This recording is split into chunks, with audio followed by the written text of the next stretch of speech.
ইসলামী আন্দোলন বাংলাদেশ মমিনপুর ইউনিয়ন শাখার আয়োজনে আজকের এই গাজায় নির্বিচারে ফিলিস্তিনিদের গণহত্যা ও হামলার প্রতিবাদে আজকে এই বিক্ষোভপূর্ণ সমাবেশে এ পর্যায়ে প্রধান অতিথির গুরুত্বপূর্ণ বক্তব্য নিয়ে আসতেছেন ইসলামী যুব আন্দোলন বাংলাদেশ রংপুর জেলা শাখার প্রশিক্ষণ বিষয়ক সম্পাদক হাফেজ মাওলানা মোহাম্মদ নুরুল আলম হাবিবি। বক্তব্য নিয়ে আসতেছেন যুব নেতা হযরত হাফেজ মাওলানা মোহাম্মদ নুরুল আলম হাবিবি সাহেব।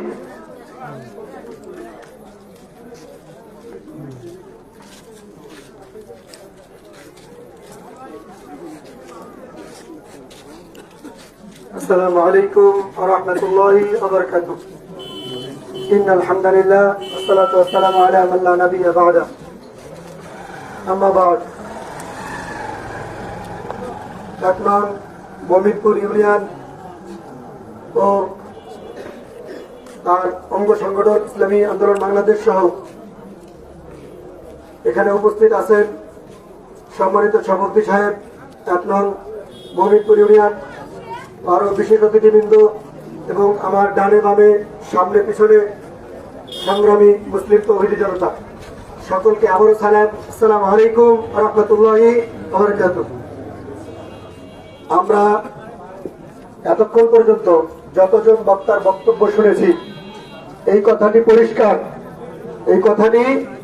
পরিষ্কার, এতটুকু আমরা বুঝতে পেরেছি, বর্বর ইসরায়েলরা ফিলিস্তিনি মুসলিম ভাইদের উপরে যেভাবে গণহত্যা চালাচ্ছে, আপনার আমার 1 শতক জমি যদি কেউ অন্যায়ভাবে গসব করতে চাইতো, নিতে চাইতো, আমি মনে হয় আমার জীবনটা দিয়ে দিতাম।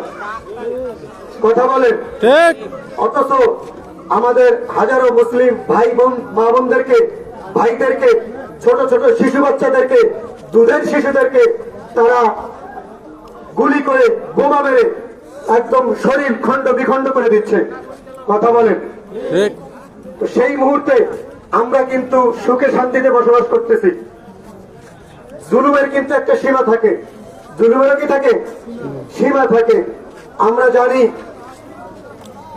ফিরআউন মুসা আলাইহিসসালামকে আসতে দিবে না জন্য মহিলাদের প্রজনন পর্যন্ত বন্ধ করে দিয়েছিল। কথা বলেন ঠিক। মহিলাদের বাচ্চা নেওয়া পর্যন্ত কি করে দিয়েছিল? বন্ধ।